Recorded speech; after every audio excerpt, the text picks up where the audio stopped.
Hello everyone, welcome to EduTap and welcome to the Finance 360-degree sessions where we cover all the relevant and important finance current affairs which are important from your exam point of view. And in today's session, we have the revision session for the January 2024, and here we will be revising the past 5 lectures that we have discussed. Okay, so this is an initiative that has been taken by EduTap in its series so that you are able to solve a lot of MCQs, you are able to get the idea that how much you are able to remember and how much you are forgetting. So the MCQs are being prepared in such a manner that they are very much near to the examination and they are being made very hard for you so that you get a real example that how you are going to attempt the questions in the examination. Okay, so hello Aarti, hello Sarish, good morning Sarish, good morning and hello Nilesh, good morning Ram, good morning, hello Sridhar.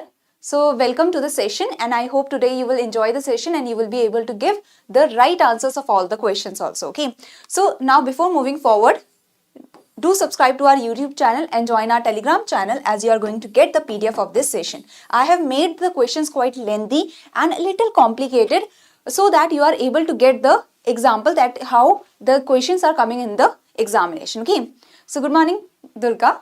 Let's start with the first question. So this is the first question for you. This is related to the government securities lending directions. Okay. So recently the RBI has said that the government securities can be lent and can be borrowed. So not only the sell and the buy, but also the lending and the borrowing will be allowed in the government securities. So try to give the right answer of this one. Okay, I am getting the answer B from Sarish. Is he correct? Anyone else wants to give any other answer?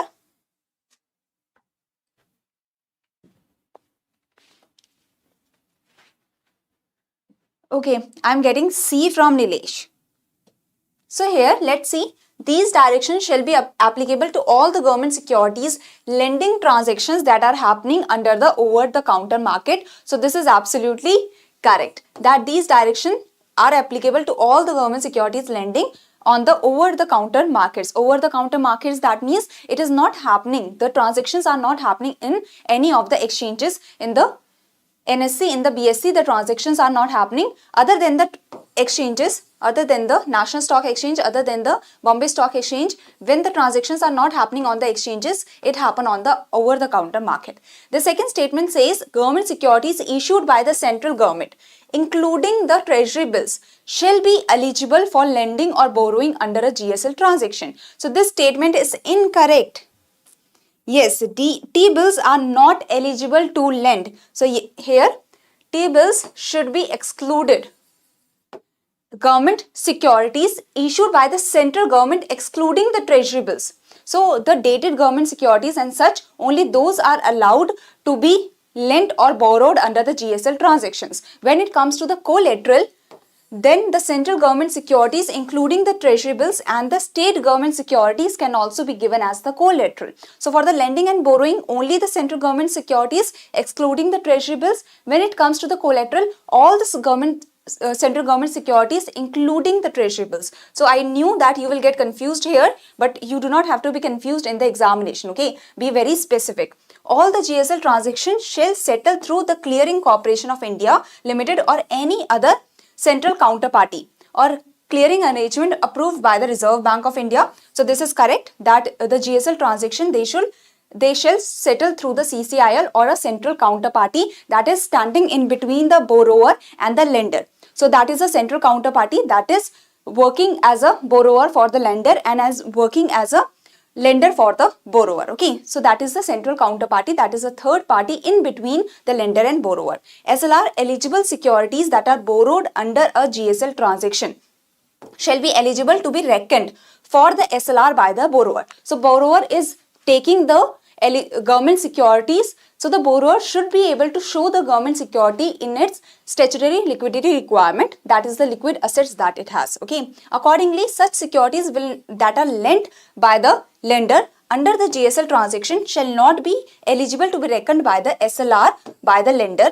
It will be reckoned as SLR by the borrower. So here the B statement was incorrect. Okay, so this is the answer. Here we have discussed the complete government securities lending directions under the session. So if you have any confusion, you can go and see the session. We have discussed them in depth. What are the over-the-counter markets? They refer to the markets where the transactions are undertaken in any manner other than on exchange and shall include those transactions that are also happening under the electronic trading platforms. Okay. So for the lending and borrowing, central government securities excluding the treasury bills. For the collateral, central government securities including the treasury bills and the state government securities also. Computation of SLR. So if the borrower is borrowing the government securities, they should come under the SLR requirement of the borrower and not of the lender. And the lender is getting the collateral from the borrower. So these collateral securities, they should come under the SLR of the lender. Okay. So as simple as that, we have discussed this all under the session.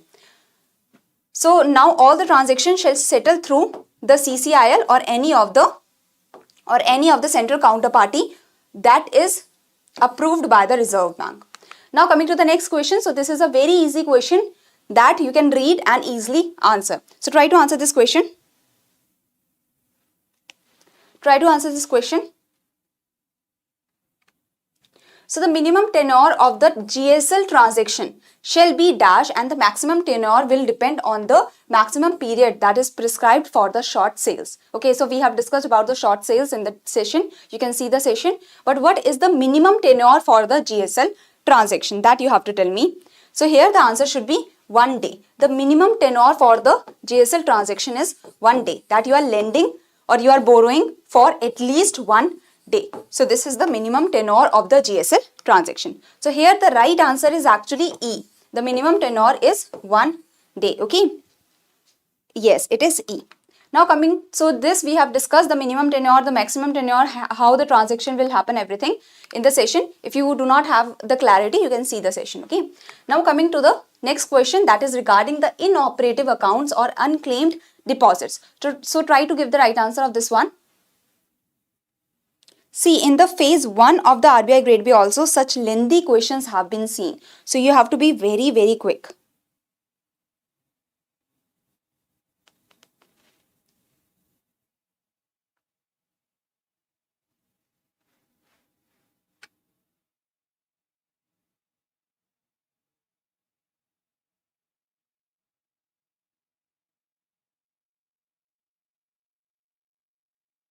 Do tell me that the brightness is okay, right? Like the screen is clearly visible. Okay, do tell me that the screen is clearly visible.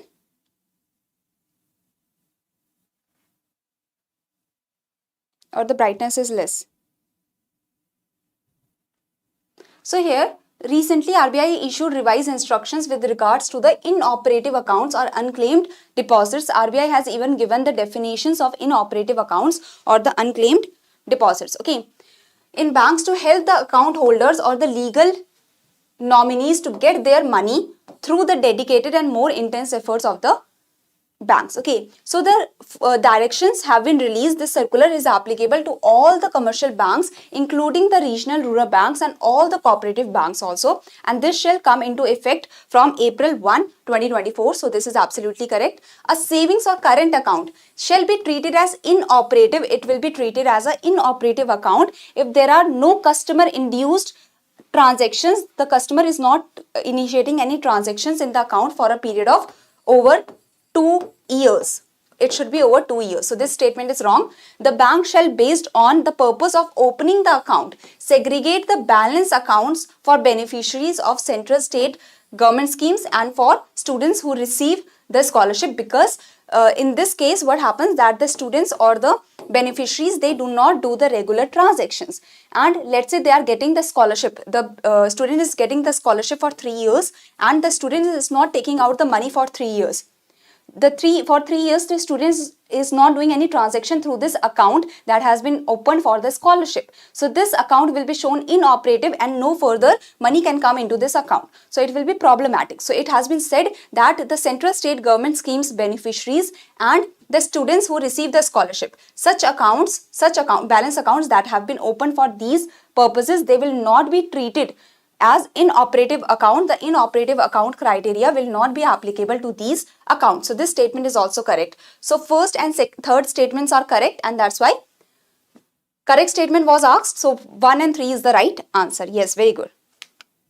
Now, so we have discussed all about the inoperative accounts. We have discussed all about the guidelines that have been released. So this is all that you needed to understand. Okay, so you can see the session to get the clarity about the definition, to get the clarity about the guidelines. We have discussed the guidelines in depth in our session. Okay, so now coming to the second question. Try to answer this question. Try to answer this question.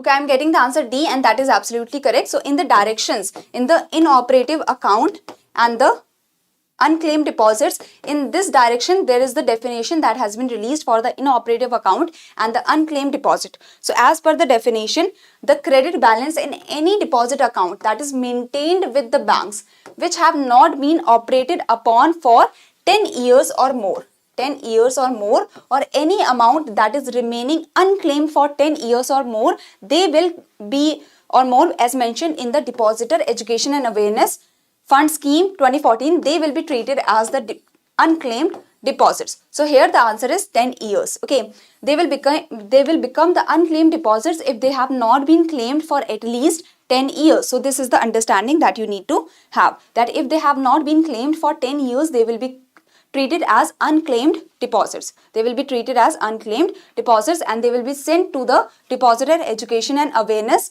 Fund. Okay, under the Depositor Education and Awareness Fund Scheme of 2014. So here the answer was D. We have discussed about the definitions. We have discussed about the complete of the guidelines regarding the inoperative accounts and unclaimed deposits and the steps that the RBI is continuously taking for the unclaimed deposits and the inoperative account. You can understand that how important it has become for RBI. Okay, RBI has opened the Udgam portal for the unclaimed deposits, to go back to the people. So you can understand that how important it has become for the RBI, that the RBI is continuously bringing the guidelines or the portals or such kind of things for the inoperative accounts and unclaimed deposits. Now coming to the another important notification which was regarding the internal ombudsman. So the internal ombudsman has been brought time after time for different entities. First it was brought for the selected banks, then it was brought for the selected NBFCs, then it was brought for all the credit information companies. So now the RBI has said that instead of the different guidelines and instead of the different norms that they all are following, now the RBI has released the master direction that will be applicable. The same directions regarding the internal ombudsman will be applicable to all the selected banks or the NBFCs, the credit information companies, and as per their applicability. Okay, as per the applicability, the master direction will be followed for all of them. Okay, so what is the applicability? Which of the following applicability norms are correct? That you have to tell me. Okay, and I am getting the answer B, that is 2 and 3. So banks having 10 or more banking outlets in India, whether such bank is incorporated in India or outside India. So this is absolutely correct. This statement is absolutely wrong because here it should not be 20, it should be 10. So this statement is absolutely wrong. Banks having 10 or more banking outlets. Okay, deposit taking NBFCs. Okay, that is NBFCs that are deposit taking with 10 or more branches, and non-deposit taking NBFCs that have the asset size with 5,000 crore and above. For them also these guidelines will be applicable. All the non-banking system participants with more than 1 crore prepaid payment instruments outstanding as on March 31st, 2023, on these also the internal ombudsman guidelines will be applicable, and the same guidelines have been released for all of them, and for all the credit information companies also the guidelines will be applicable. So here the second and the third statement were absolutely correct. That's why the answer is B. Okay. Now, we have discussed the complete guidelines for the internal ombudsman. We have discussed about the applicability also. You can see that this is the applicability, that the banks having 10 or more banking outlets in India.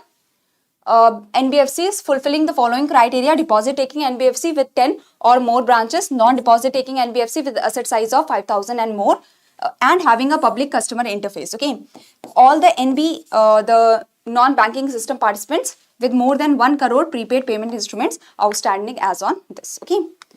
Now coming to the, so here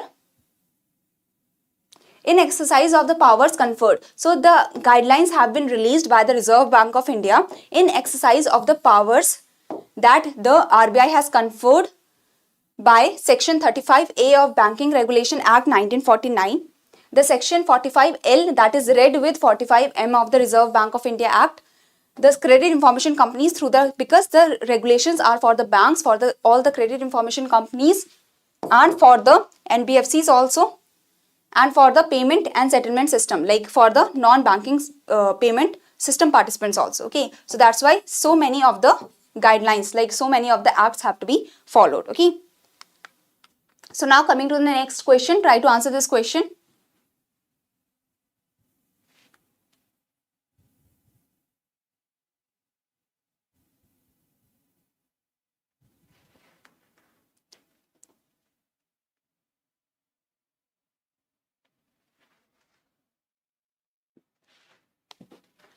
So here internal ombudsman is what?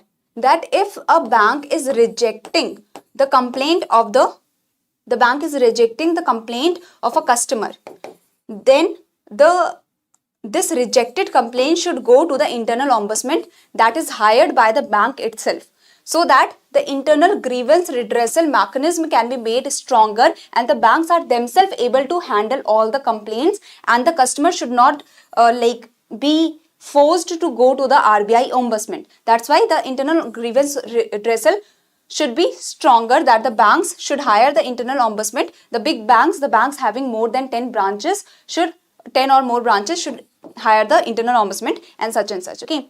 So internal ombudsman shall not be over 70 years of age before the completion of the tenure.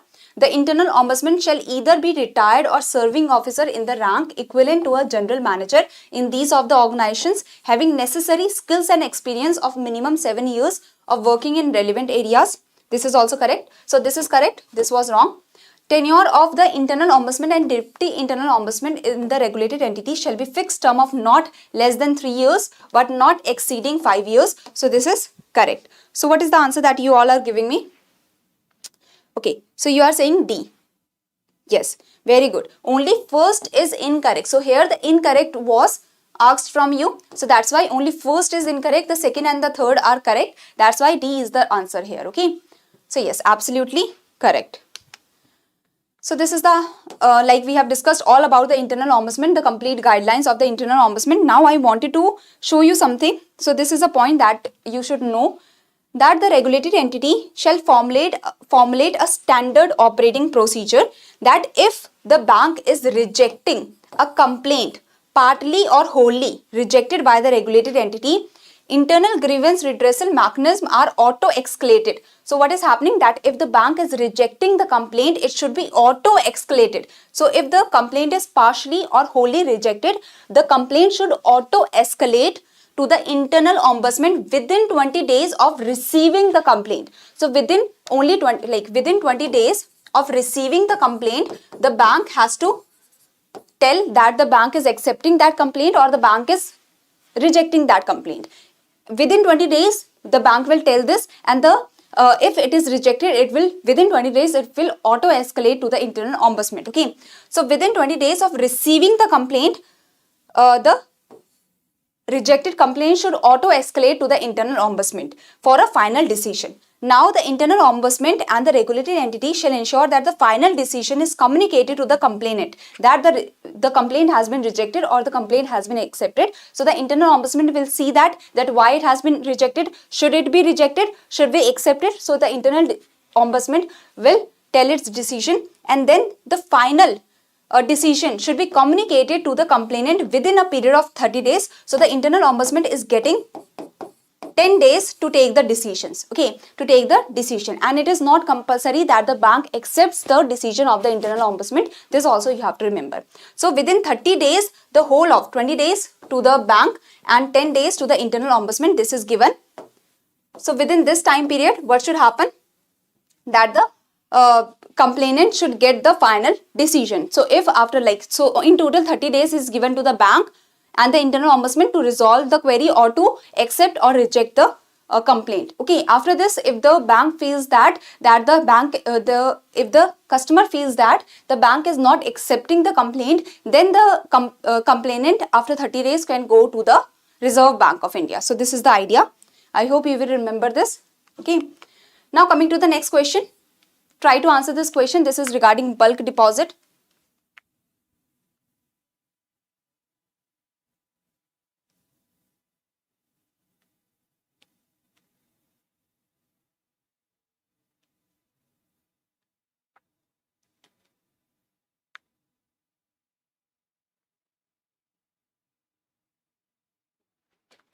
Here I am getting the answer C, and that is absolutely correct. Recently, RBI has issued the review of instructions on bulk deposits. See, bulk deposits are nothing else. They are the single rupee term deposit.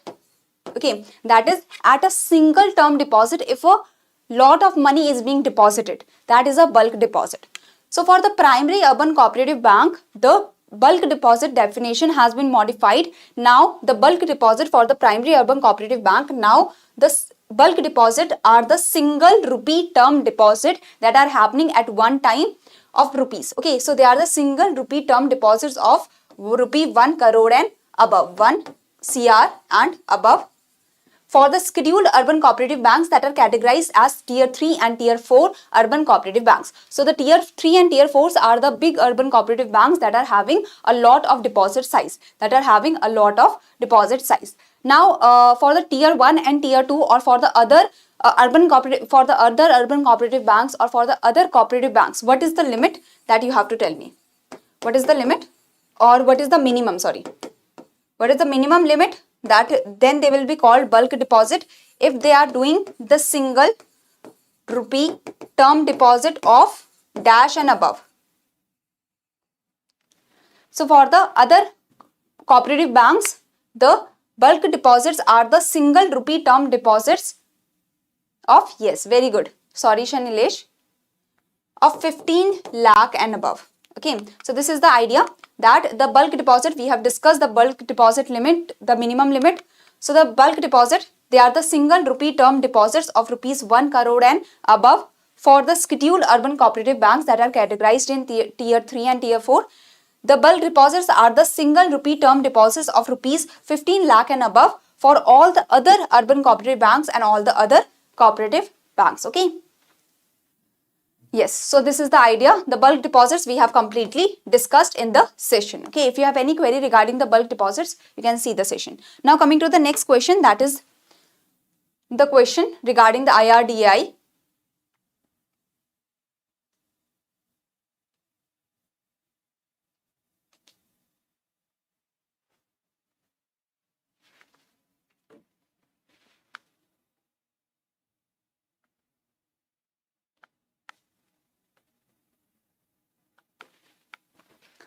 So recently the IRDAI has relaxed certain norms on investment in the infrastructure debt funds of the NBFCs. Okay, so here what are the criteria that have to be followed? Okay, IDF NBFC should be registered with the RBI. So there are two kind of infrastructure debt funds. One are the trust, that are like the mutual funds that are under the SEBI regulation. Then the IDF NBFCs, they are regulated by the Reserve Bank of India. Okay, so the IDF NBFCs, they should be registered with the RBI. Then the insurance companies can invest in the IDF NBFCs and it will be considered as the investment in the infrastructure. Okay, these debt securities will have a residual tenure of not less than 5 years. So these debt securities should have a residual tenure of not less than 5 years. A minimum credit rating of AA or its equivalent should be provided to this IDF NBFCs. Then only the investment in these IDF NBFCs will be treated as the infrastructure investment by the insurance companies. So this is what has been said by the IRDAI. So here the first and second were wrong statements, only the third was correct, and that's why E is the right answer. Yes, well done. So this we have discussed completely the norms for the investment in the IDF NBFC. Okay, as well as the complete idea about the IRDAI, that before there was the case by case permission or the approval that has to be taken for the investment in the IDF NBFC that was considered as the investment in the infrastructure, but now the IRDAI has relaxed the norms for the investment in the infrastructure debt funds NBFCs. Okay, next news article is regarding the MOU, the Memorandum of Understanding that has been signed between the SBI and the Ministry of Rural Development, the Deen Dayal Antyodaya NRLM Yojana. Okay, so this is a question regarding that, and this is a homework question. So you have to tell me the answer of this question in the description box below, in the comment section below. In the comment section below, do tell me that what is the answer of this question, as well as do tell me that what is your marks, how many out of 8, how many marks you have got today, as well as give me the right answer of the homework question. So this is the homework question for you all. Okay, so the Ministry of Rural Development and the State Bank of India, they have signed a MOU. Ministry of Rural Development through the Deen Dayal Antyodaya Yojana NRLM, it is going to help, okay, the SBI for different purposes under the Swayam Sidh. So this is the homework question. Now there is a big announcement from EduTap that we have brought for you the comprehensive guidebook for RBI, NABARD and SEBI, so that through a single guidebook you can get the information regarding the complete syllabus, the information regarding the pattern of the examination, from where to study, okay, the sources from where to study, from where to prepare, as well as with the guidebook you are also getting the previous year questions through which you can understand the exam pattern. Okay, so this is a comprehensive guidebook that is provided to you at free of cost. So this is absolutely free for you all. You can easily download these guidebooks. The link is provided in the description box below. Okay, so this is all for today, and you can download these guidebooks. So thank you very much. Do comment down below the homework, the answer of the homework question, and do comment down below the marks that you have got. Okay, if you have any query, you can mail us here, or you can contact us through this number. So thank you very much everyone. Thank you ma'am for such good and lengthy questions. You're most welcome.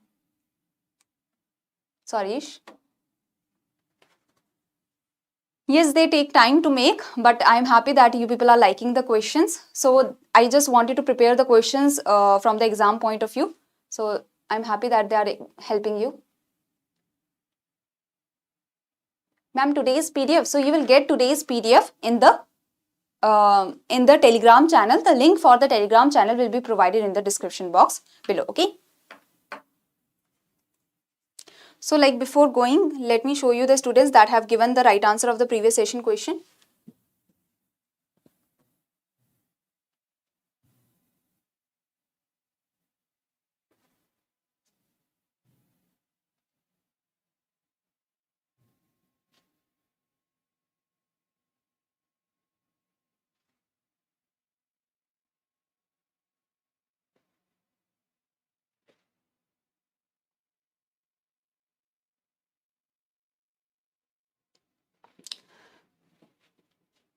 So previous session was regarding,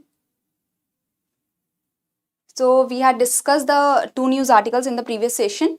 So Sam has given the right answer.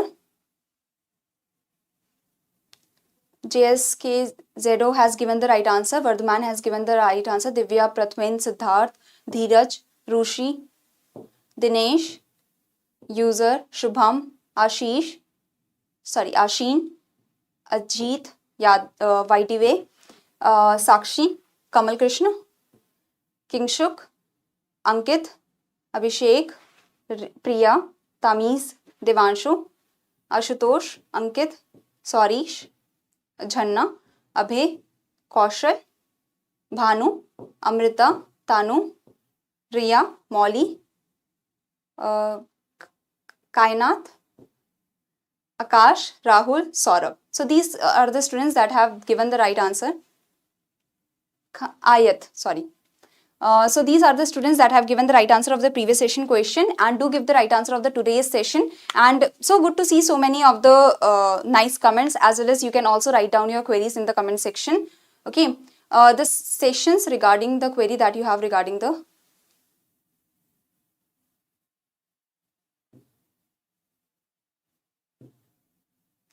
okay, if it is relevant from the exam point of view, I will try to make it But if there is any news that is relevant, like I have covered the news regarding the IRDI because it is relevant, it is connected with the RBI somehow, it is connected with the economy somehow. So if there is any news regarding the GIFT IFSC or regarding any of these topics that is relevant from the exam point of view, I will surely try to bring it.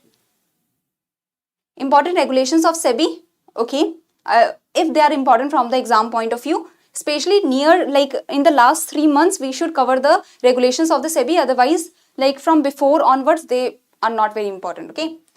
So I will try to see that if there is any important notification or any important news that is coming from the SEBI, then I will bring it if it is relevant from your exam point of view, okay. So yes, so these were the queries. You can also write down your queries in the comment section. I will try to answer them. And thank you very much. If you have any query, you can also write down in the mail. So I will receive them and I will directly try to answer them. So you can also mail us here or you can comment down below your queries, okay. So thank you very much for all your... We didn't get the PDF of the last NABARD workshop conducted by Diksha ma'am. Can you please convey to the team? Okay, I will surely convey to the team. So this is all for today. Thank you very much. Do comment down below if you liked the sessions and do comment down below your marks and the homework answer, okay. So thank you very much.